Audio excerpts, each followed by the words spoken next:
Chapter 38 of The Innocents Abroad by Mark Twain.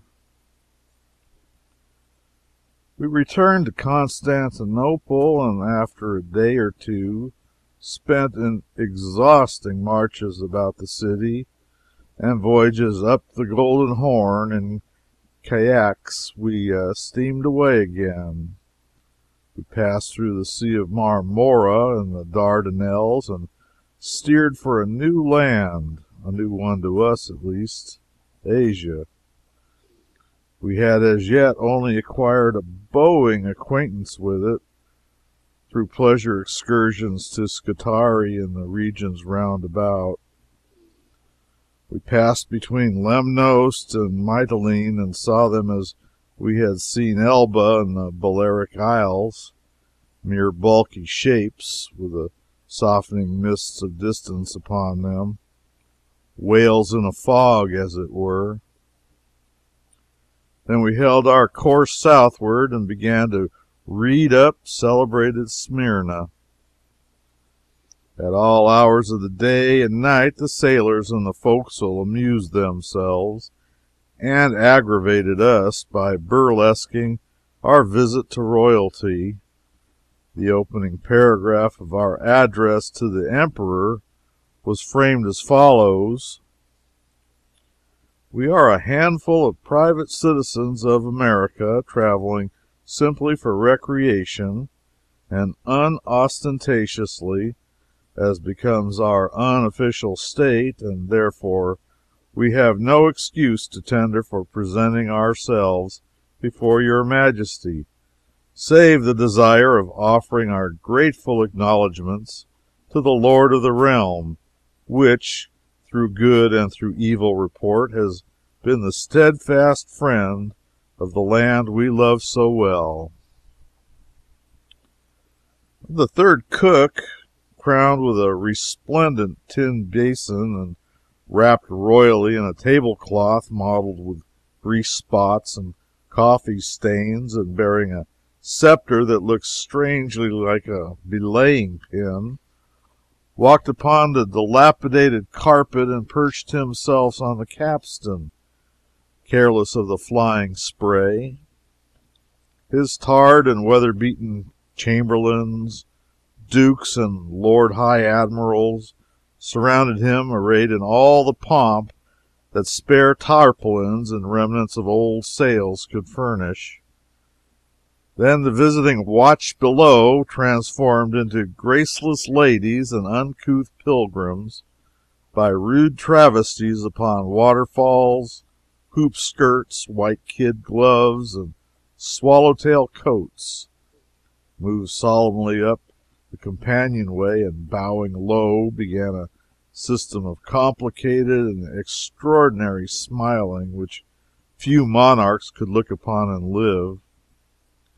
Then the mock consul, a slush-plastered deck sweep, drew out a soiled fragment of paper and proceeded to read laboriously: "To His Imperial Majesty Alexander II, Emperor of Russia, we are a handful of private citizens of America, traveling simply for recreation and unostentatiously, as becomes our unofficial state, and therefore we have no excuse to tender for presenting ourselves before your Majesty, the Emperor." "Then what the devil did you come for?" "Save the desire of offering our grateful acknowledgments to the Lord of the realm, which," the Emperor. "Oh, damn the address! Read it to the police. Chamberlain, take these people over to my brother, the Grand Duke's, and give them a square meal. Adieu. I am happy. I am gratified. I am delighted. I am bored. Adieu, adieu. Vamos the ranch. The first groom of the palace will proceed to count the portable articles of value belonging to the premises." The farce then closed, to be repeated again with every change of the watches, and embellished with new and still more extravagant inventions of pomp and conversation. At all times of the day and night the phraseology of that tiresome address fell upon our ears.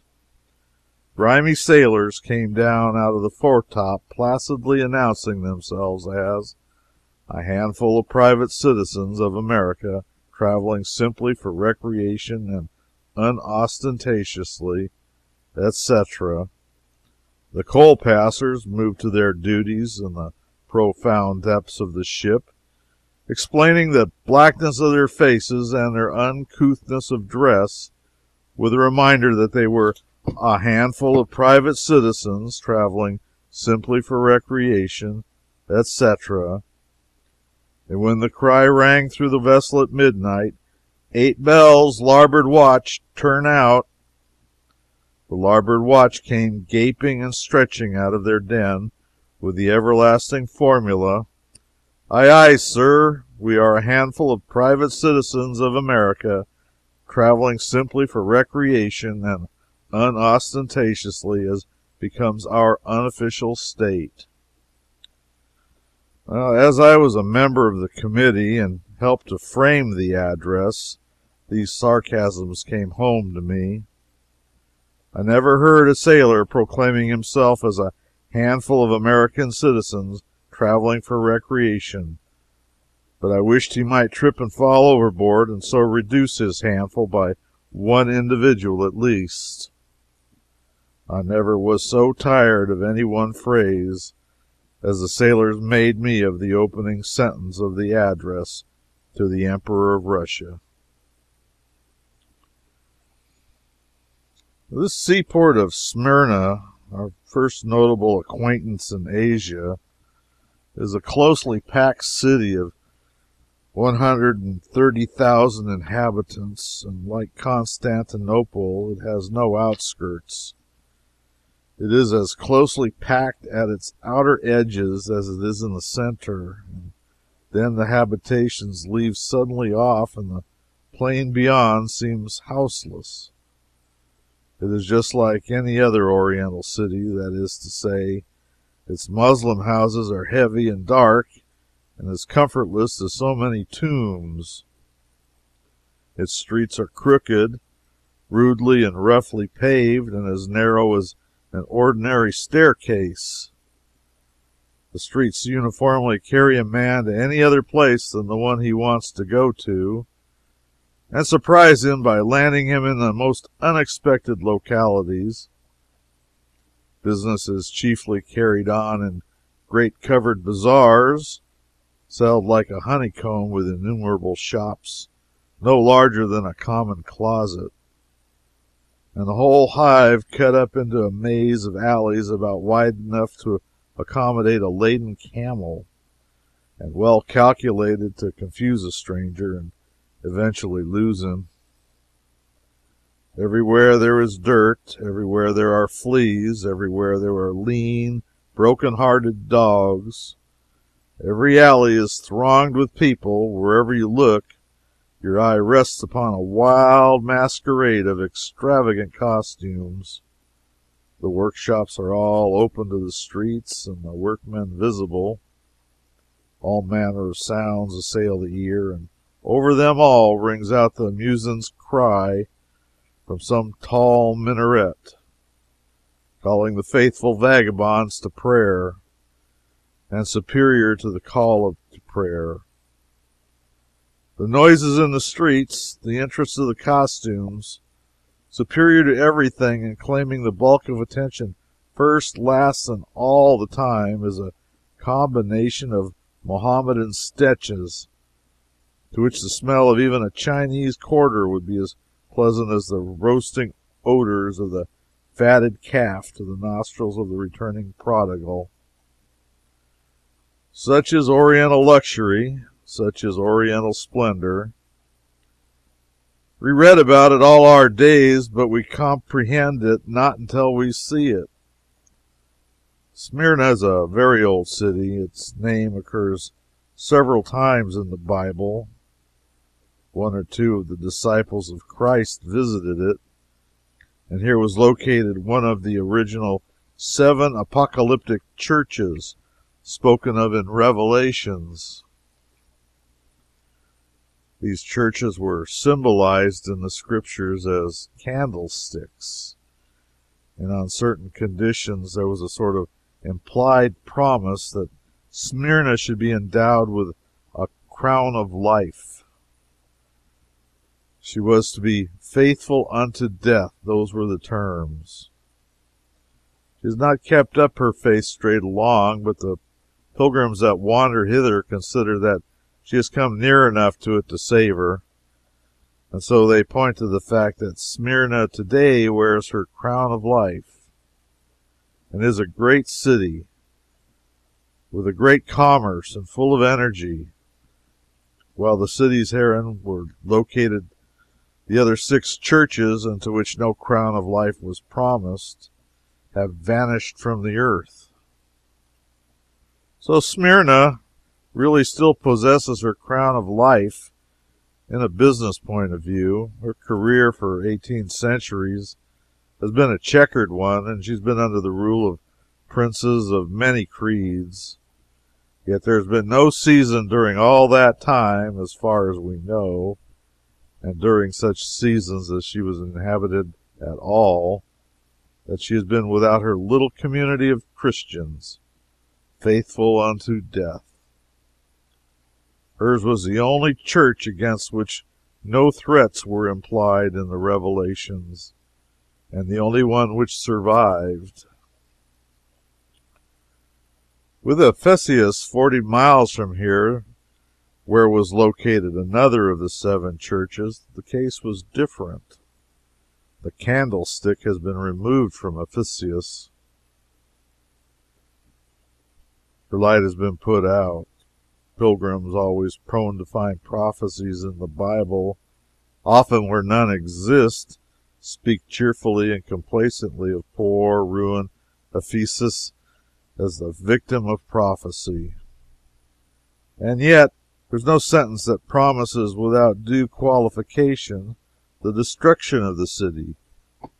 The words are, "Remember, therefore, from whence thou art fallen, and repent, and do the first works, or else I will come unto thee quickly, and will remove thy candlestick out of its place, except thou repent." That is all. The other verses are singularly complimentary to Ephesus. The threat is qualified. There's no history to show that she did not repent. But the cruelest habit the modern prophecy-savans have is that one of coolly and arbitrarily fitting the prophetic shirt on to the wrong man. They do it without regard to rhyme or reason. Both the cases I have just mentioned are instances in point. Those prophecies are distinctly leveled at the churches of Ephesus, Smyrna, etc., and yet the pilgrims invariably make them refer to the cities instead. No crown of life is promised to the town of Smyrna and its commerce, but to the handful of Christians who formed its church. If they were faithful unto death, they have their crown now. But no amount of faithfulness and legal shrewdness combined could legitimately drag the city into participation in the promises of the prophecy. The stately language of the Bible refers to a crown of life whose luster will reflect the day beams of the endless ages of eternity, not the butterfly existence of a city built by men's hands, which must pass to dust with the builders and be forgotten even in the mere handful of centuries vouchsafed to the solid world itself between its cradle and its grave. Now, the fashion of delving out fulfillments of prophecy, where that prophecy consists of mere ifs, trenches upon the absurd.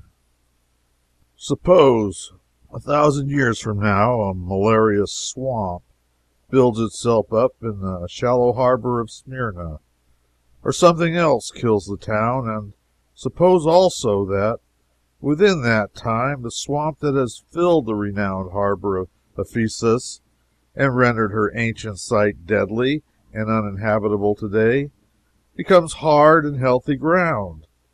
Suppose the natural consequence ensues, to wit, that Smyrna becomes a melancholy ruin and Ephesus is rebuilt.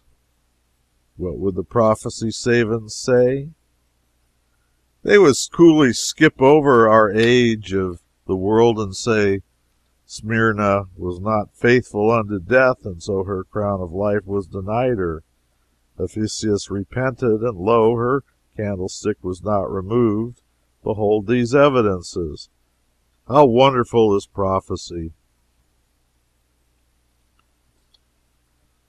Well, Smyrna has been utterly destroyed 6 times.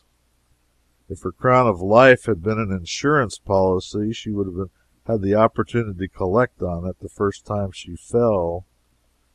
But she holds it on sufferance and by a complimentary construction of language which does not refer to her. 6 different times, however, I suppose some infatuated prophecy enthusiast blundered along and said, to the infinite disgust of Smyrna and the Smyrnonites, in sooth, there is astounding fulfillment of prophecy. Smyrna hath not been faithful unto death, and behold, her crown of life is vanished from her head. Verily, these things be astonishing. Such things have a bad influence. They provoke worldly men into using light conversation concerning sacred subjects. Thick-headed commentators upon the Bible and stupid preachers and teachers work more damage to religion than sensible, cool-brained clergymen can fight away again. Toil as they may, it is not good judgment to fit a crown of life upon a city which has been destroyed 6 times. That other class of wiseacres who twist prophecy in such a manner as to make it promise the destruction and desolation of the same city use judgment just as bad, since the city is in a very flourishing condition now, unhappily for them. These things put arguments into the mouth of infidelity.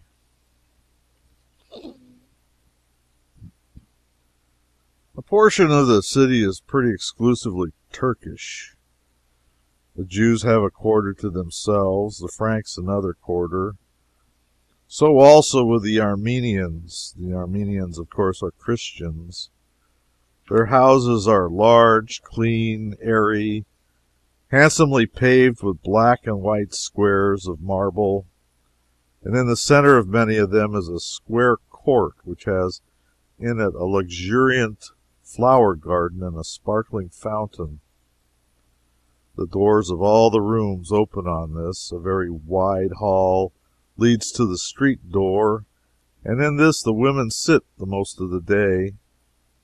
In the cool of the evening they dress up in their best raiment and show themselves at the door.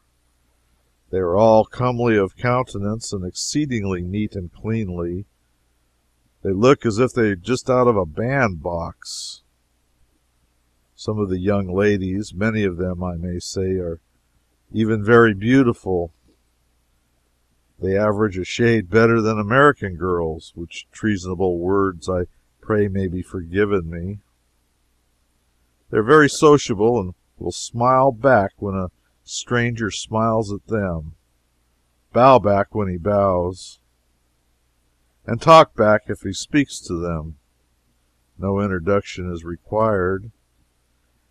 An hour's chat at the door with a pretty girl one never saw before is easily obtained and is very pleasant.